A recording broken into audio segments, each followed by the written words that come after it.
Hello, my name is Gauri. Welcome to my YouTube channel.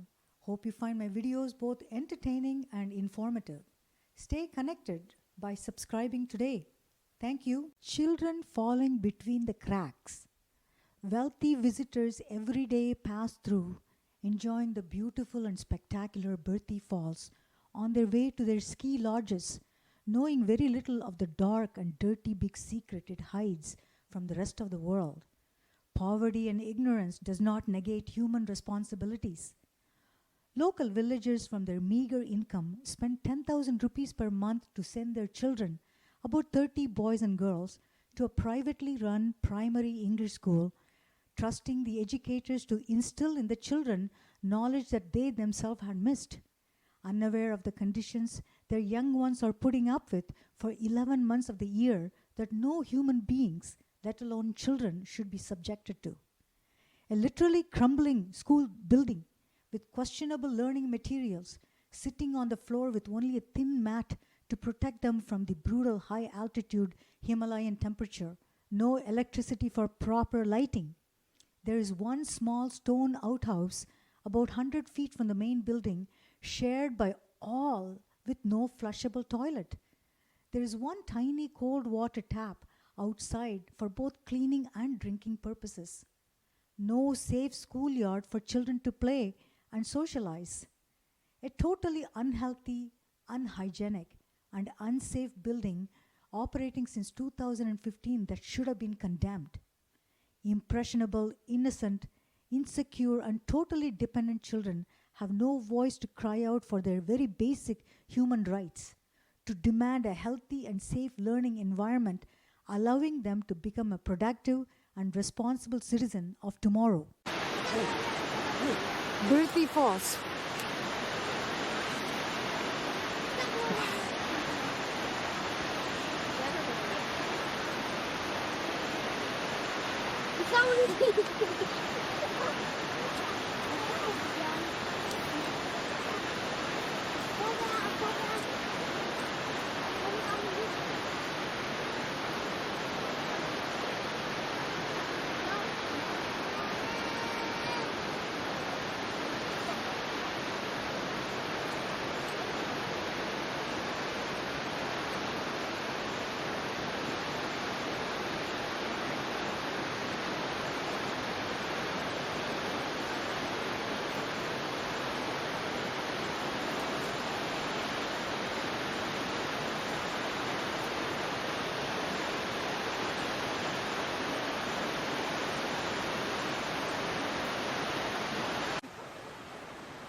Berthi Falls,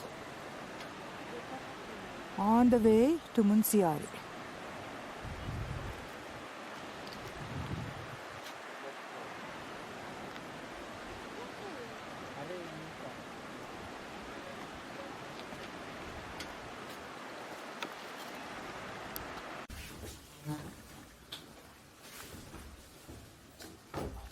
I guess this is one of the best classrooms they have. They only have 3 classrooms, 30 students.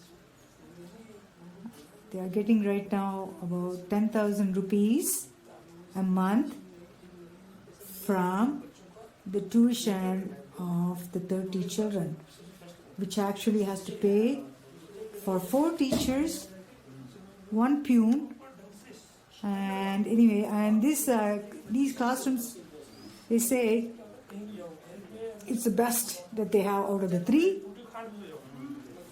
And kids apparently sit on the floor on the mat.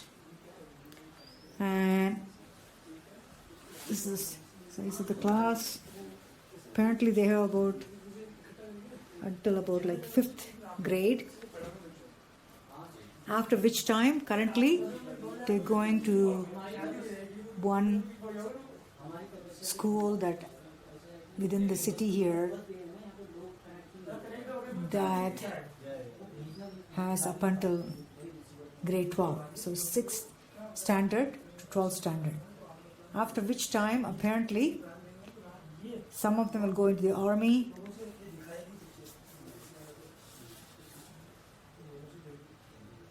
And many of them back to the fields. No electricity. So they just work with the daylight. 11 months out of a year they're open. June 25th to July 31st is their holiday. This is their library. This is what they got for their library.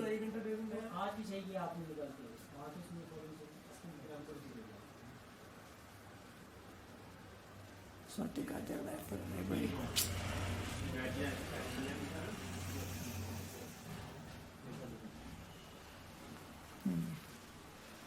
So we got.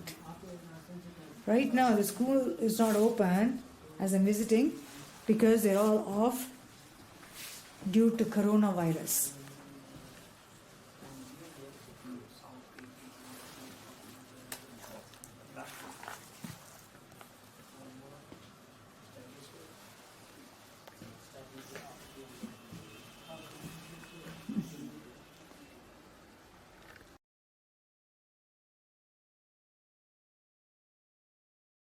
Private-run English primary school. The school charges 10,000 rupees per head for approximately 30 paying students, and it takes 4 teachers and an administrator to run the school. A 3-room school that has been in operation since 2015.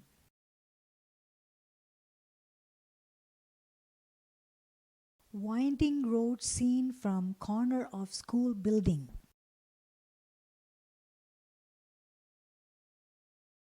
No safe place for playground. We see an old-fashioned outhouse about 100 feet away from the main building where there is no running water.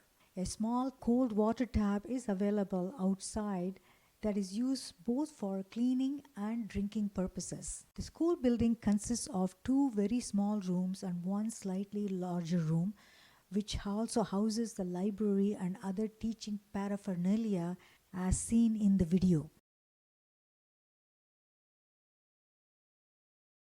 30 students of assorted ages are divided up and shared equally among all the teachers. The school building has no electricity, so the students have to study with the natural daylight only.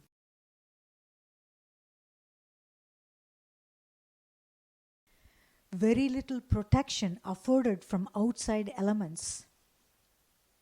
Not a conducive learning environment compared to the government-run primary schools approximately 2 and 5 kilometers away, as you will note later in the video. Thin mat to provide insulation from the brutal high altitude Himalayan temperature for 11 months of the year. Teachers are respected and they get a chair to sit on.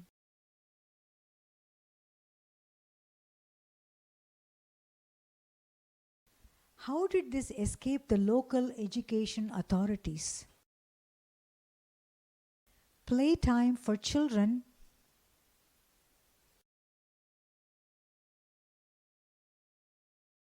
The primary school students after graduation go on to government-run secondary school around 2 kilometers away. After graduation from secondary school, they either pursue a life in the army or to the fields to help run family farms.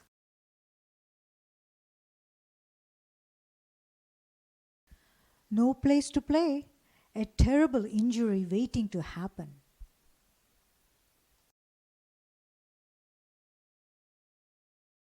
The local government-run primary schools, also called primary bala, for the younger students situated just 5 kilometers away. According to the locals I spoke to, the government-run primary bala school has safer building and better grounds to play, but has less students attending due to the teacher absenteeism because of nepotism and corruption among the local officials.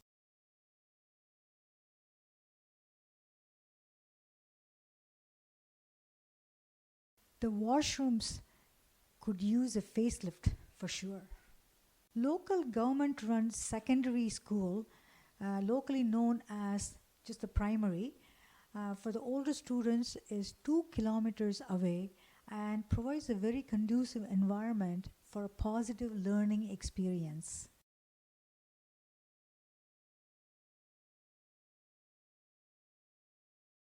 Government-run school with beautiful Berthi falls in the background.